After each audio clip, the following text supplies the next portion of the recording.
From the rhythms of Basotho music to the colors and flavors of our markets, Lesotho's heritage is alive in every sound, every thread, and every bite. It's something out of a movie, straight out of a Hollywood blockbuster. It's a testament of, I guess, resilience. Yeah, no, it's a game changer. It's a game changer. I've never tasted anything like this. The rhythm of community innovation beats as strongly as our music, connecting past, present, and future. Welcome to PopUp TV, where African cultures come alive. Tonight we journey through Lesotho's heart and soul. From villages and mountains where our music began, we capture the beats, flavors, and threads that make Basotho heritage unique. This is Roots by Rhythm, a celebration of Basotho music, food, fashion, and creativity, linking local traditions to the global stage. Let's follow the sound, the style, and the stories and discover how history moves us forward, one heartbeat at a time. I'm just mesmerized by this beautiful landscape. Too much, too much. This is epic. And I can just imagine the sounds that are going to come out of here because of the echoes around here, man. Yeah. They say there's a natural mystic in there. It's beautiful, bro. Yeah.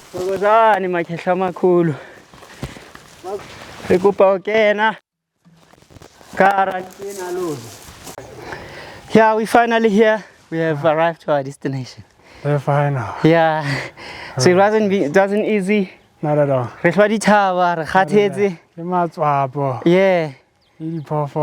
Yeah. It was totally worth it. Yeah. You know what they say about the pudi? They say when you see the pudi, it means in that area.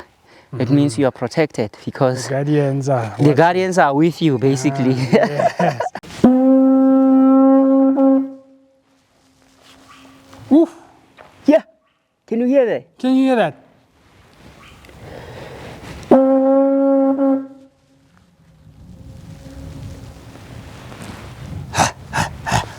That's the one. So this sound is actually the timekeeper, by the way. This sound. So I wanted to this one I just brought it to just give a lesson about it because it's our instrument. But basically, how can mostly other shamans, when you go to your North America and many other shamans, a drum.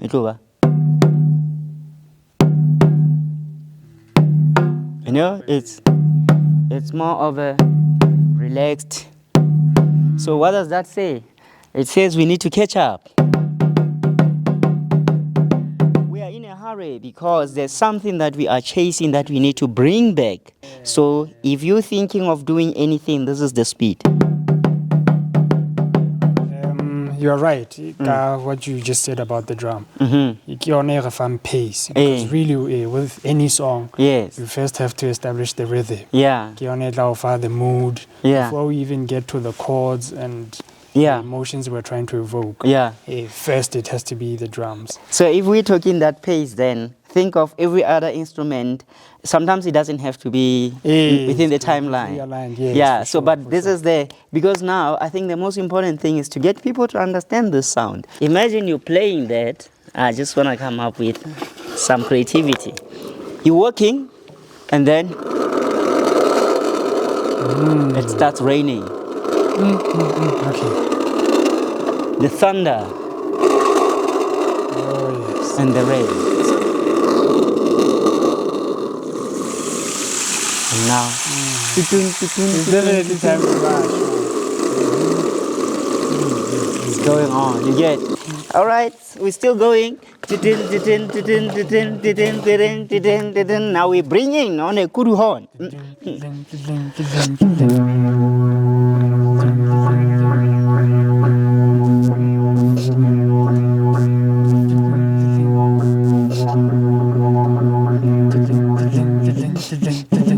You get? And the guru horn stops. We're moving. Yes, no, definitely. Yeah, you get it. Announcement. Yeah. Hey.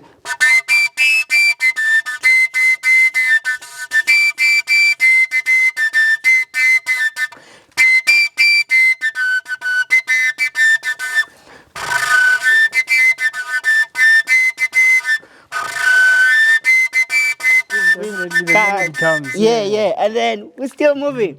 We're building up our sounds. Now we're moving to Australia, right? We introduce Our the brothers didgeridoo. and sisters from the other side of the world.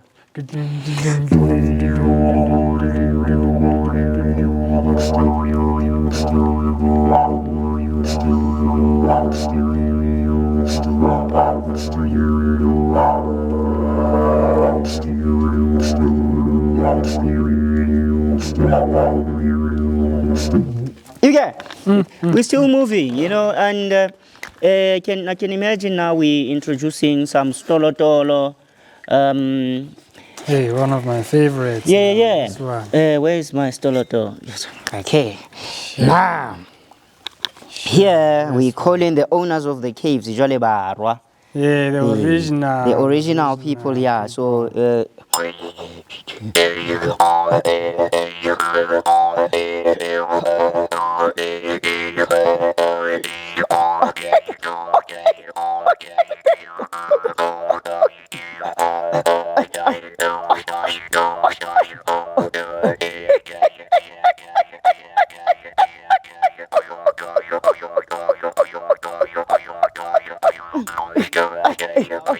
Baroba ne bayisebenzisa the Bushmen. originators. Yeah, they used it to heal trauma. Yeah, because I carry the way the hunters. So when they go out there to hunt, they would witness maybe their tribesmen being eaten by a ferocious beast, or they fall off the cliff, or they get bitten by a snake. So trauma is something that you experience and it stays in your brain. Stays in you, Yeah, yes, but yes. now this is one of the most powerful instruments to dissolve that. You get? We can just throw in some frogs in there, natural sound of a frog. Yeah. You get? Yeah. I So love this one. I'm definitely gonna use this. incorporate this. Yes. It's hot. Now I have one amazing instrument. Actually, I heard one of the song. It had this, and literally how they put this sound, you're just like, that's how they put in the song. But now I'll show you magic behind this one. So it helps you to balance your brain basically. This is the instrument I've been looking for. I wanted to check something. Okay, so we're gonna introduce a Tibetan singing bowl. It's this is now for relaxation. For healing. So, yeah. So I suggest we sit down. Let's just have a seat so that you can feel it. Next. So here we're going.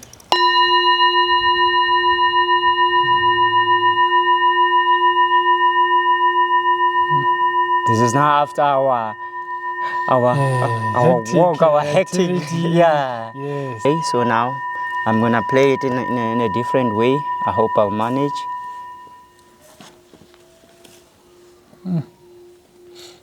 This has a deeper. This has a. It feels like it has electricity in it. You get, so that's the electricity that goes through your body, and I can feel it on my spine. yeah.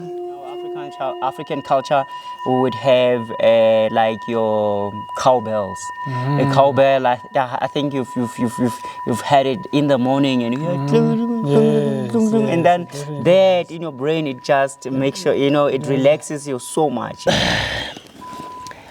All right.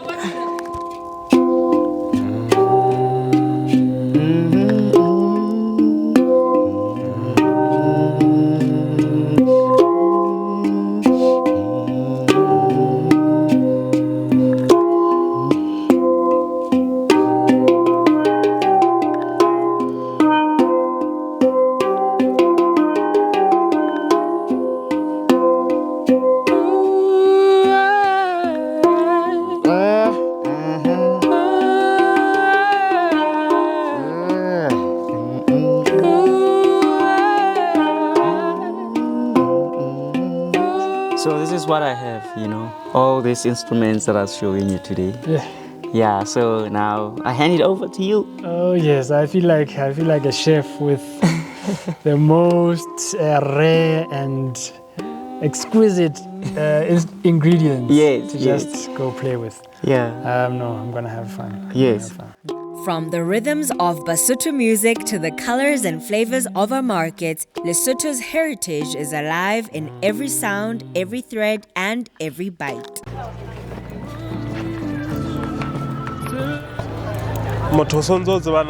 You've got produce like this one. Like a show, we're gonna find everything we want on here. You need something here? Yeah, no. Papaga Morole Nama, you know. Oh. Classics. Yeah, this is the fabric center of Basotho. Anyone who makes clothes or who's learning how to make clothes, they know this place, or they're about to know this place, or they've heard of it, at least.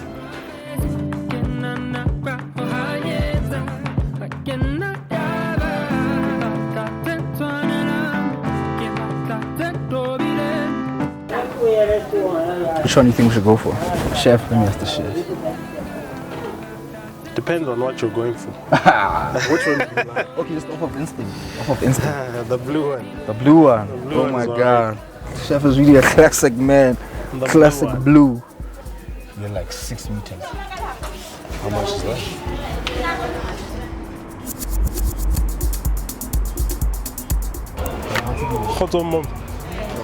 Ke batla bo batsi ene ke batla bo hantle ke batla go kontshetse ka mego ena hobane ke batla go pheha moro ke kgathetse ke spinach fela so ke batla go ithuta ka Sesotho haholoholo hobane nna ke motho a phehang ke bone bo batsi maneneng ke bona be ke bo khalletse fela vale ke shebile ene engwe hore na hana e yona ke monana ke papasane monana ke lehagaswana mona ke leshwabi mona ke tenane mona ke khela ka posibitsa ka mokgo re bitsang ka teng mona ke bobatsi mona ke seruwe mona entse e le tenane ba ntse ba ka memana le diramatobo mogona ko rekisetsa mona na mmarakeng o moholo ka hodimo ha o kena ka gate ka hodimo opposite le Chiefs fast foods ba kile ba nkuta hanyenyana ka tsona ona ne ke utlwe le monate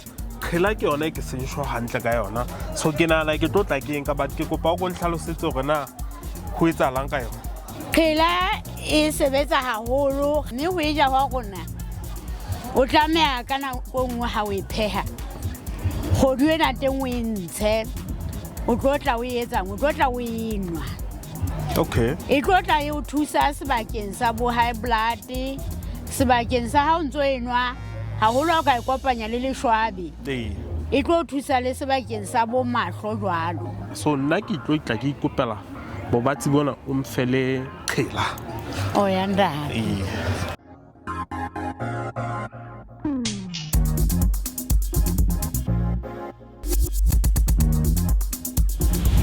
Hi everyone, name is Lesedi Motai.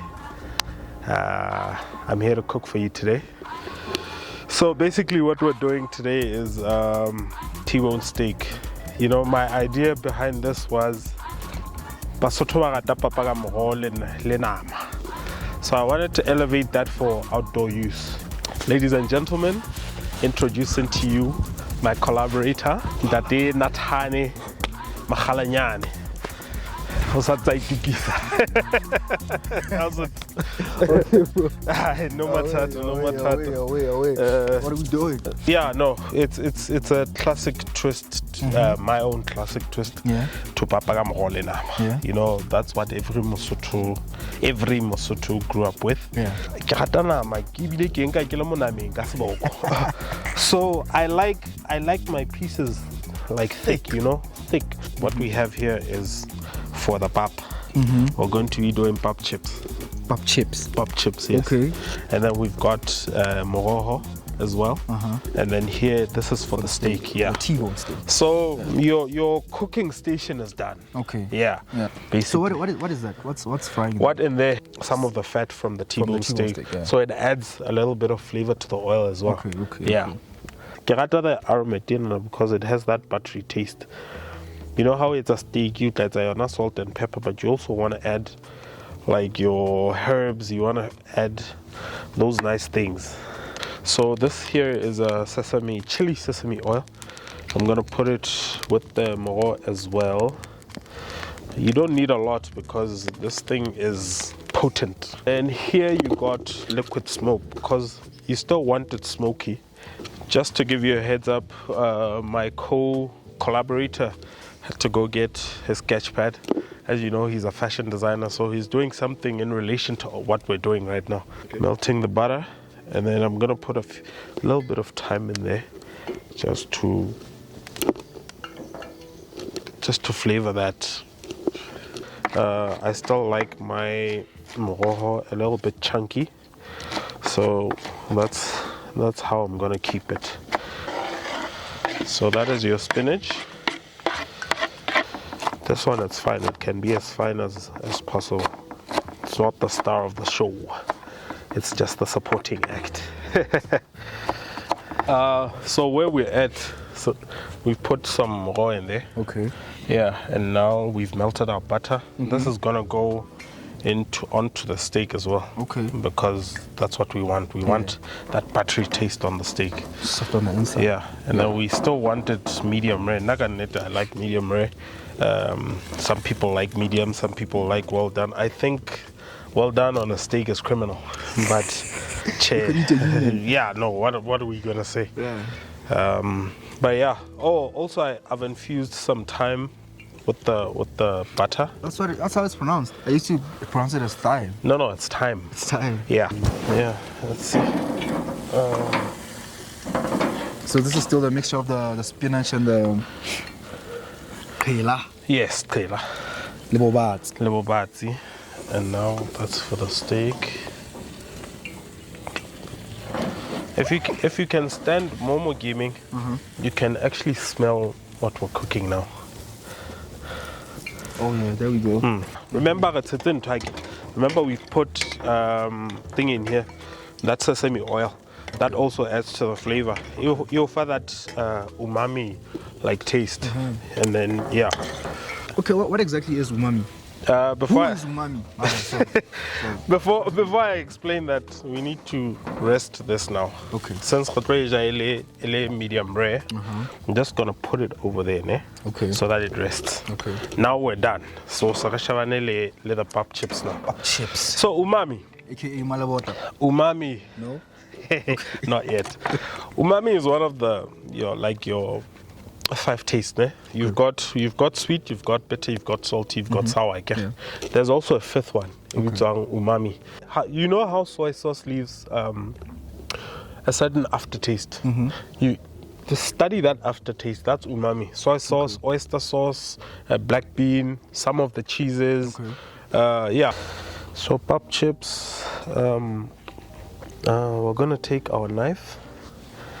Now we're going to cut some chunks off of it. When you're somebody like me who likes hosting, you want to wow your guests.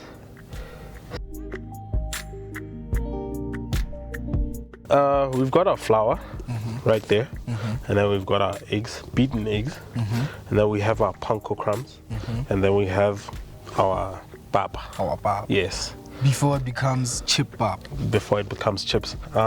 So what we're gonna do, dip it in an egg first, and then you throw it in there in your pofunyana, your flour, and then you switch it back into the egg as a double coat, and then you can throw it in your panko crumbs now. What are those made of? Breadcrumbs. So your panko crumbs, now it's crummy again. It has to be coated. Okay. It's coated. Then it goes in there. I hope the oil is hot enough. And then I feel like I'm on perfect. That's what we want. Perfect. That's what we want. You want it, it's like I'm on a golden brown. Okay. So what we're gonna do is our steak into. So how I like to cut it, it's the classical way, ne? Cut it like that, and then you then open it up like so, and then like you still have the shape, but it's loose. And then you come the side, follow the bone, and then you still open it up some more, So you come like so, ne? And then you come again.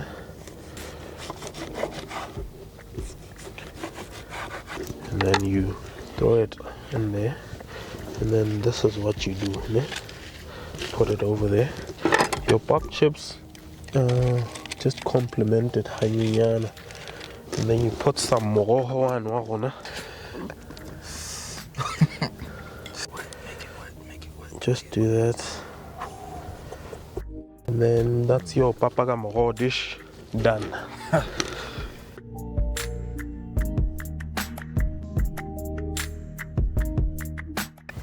Okay, so I'm tasting now. Yep. Go ahead. No stopping you.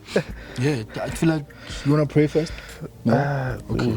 I've already done that. You already prayed? Yeah, I've already Thank prayed. you. I'm going in. Go in, my friend. Go in. You're not at a restaurant. You're in the outdoors. You're in nature. Be one with nature.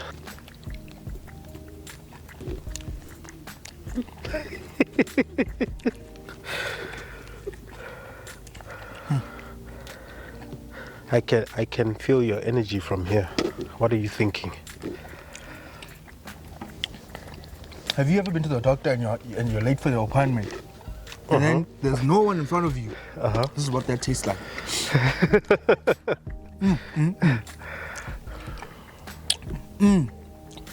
Like a Sunday afternoon, your team just won. No dishes in the sink. This is what that tastes like. As our flavors and fabrics tell stories of tradition, so too does our land and its people, shaping a future where creativity meets purpose. Hi, my name is Dimpo Chatlani and I'm the founder of Plastic. Welcome to Plastic. So this is our place. Welcome. We do everything in here. Production, packaging, and sorting. So I started Peha in 2019. That's like the official year that it was born. I wanted to solve the problem of plastic waste. We've had lots of sessions around Morija with schools, communities to talk about the waste problem. And I can tell that people now have a different relationship with waste. If you're here around 4 p.m. or afternoon, you can see kids carrying bags from shops that are not plastic. They now know that they don't need to carry single-use plastic. And then we have inspired, since we started, a lot of young people who are starting recycling centers, so much that some of them I still mentor now in ways that they can make their businesses sustainable. So when we process the plastic, usually we have to cut it up for our machine, the machine that will shred it into smaller pieces so that it doesn't get stuck. I was trying to find a balance between something that's relatable at home, but also could also speak globally in a way. So the process of how we make the products is like almost like cooking. Peha in English is to cook. So I figured because it's almost like we're cooking, and we might as just say Peha plastic. So that is like literally saying cook plastic. So now that we've shredded our plastic, we're gonna put it through in the machine and then start our machine. And now it's been shredded.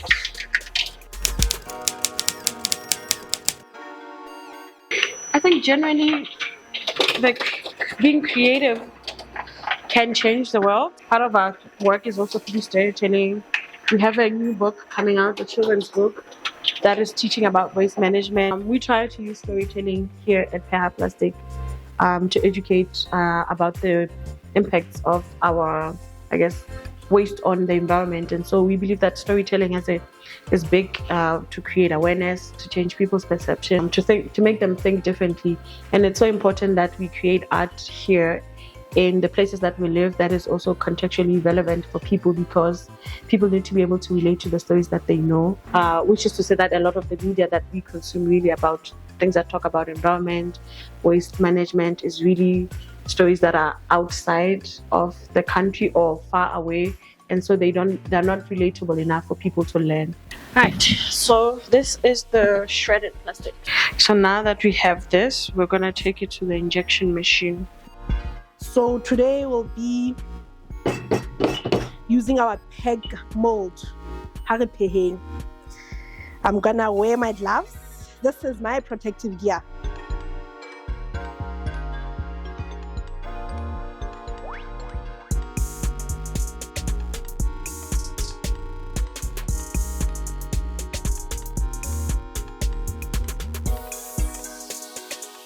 So we have different kinds of products here. The laundry packs, coasters, a pack of 4, hexagon and square. And then one of our lovely products, buttons. So we have rulers, 15 centimeter ruler. And then we have flower pots, right?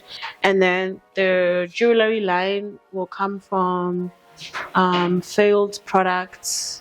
The part of the laundry pack there, here, that's the earring, because we're also trying to have 0 waste. These are like some of the parts of the hexagon and square coasters. And the fun one is the ruler. This one is made out of parts of rulers that were faulty. So we just actually, these are our best earrings. People love them. Our buttons come out attached to this. And then we decided just to make palisa earrings. So this is what we have. So I watched the documentary, I think maybe 2 days after I saw it on someone's status. I was very interested. So I grew up around Hatsosani. In hindsight, I always think maybe my reaction to waste is because of being around that place, all that dirt, all that smell. And the story for me speaks to already the people that I say I have seen come here and taking something just as waste to survive. It's a testament of, I guess, resilience for us as people. And half the time I also see it as young people and women. And I just see that as a very big survival thing, because maybe this looks like flashy way of using plastic, but it's also similar. Our stories are not that different. The future that we're going into is we're pivoting into perhaps becoming a literacy hub for people to learn about waste management, recycling, and everything related to plastic, while we also trying to have other branches in the different districts for other young people to headhunt. The thing is that I know that I can help other people set up a similar space, and now with the 5 years that I have, I think then we can set it up in a way that it's more sustainable. It's also economically viable, because that's also very important when we're setting up spaces like this, is that it's the impact is there with the waste, and the impact is there with the people. As the sun sets over Lesotho, our journey through music, flavors, and creativity comes full circle. But the story doesn't end here. Next, we dive into the world of money in Lesotho. Join us in episode 4, Tsomo ya Tjhelete, the tale of money in Lesotho, where culture and economy meet in ways you've never seen before.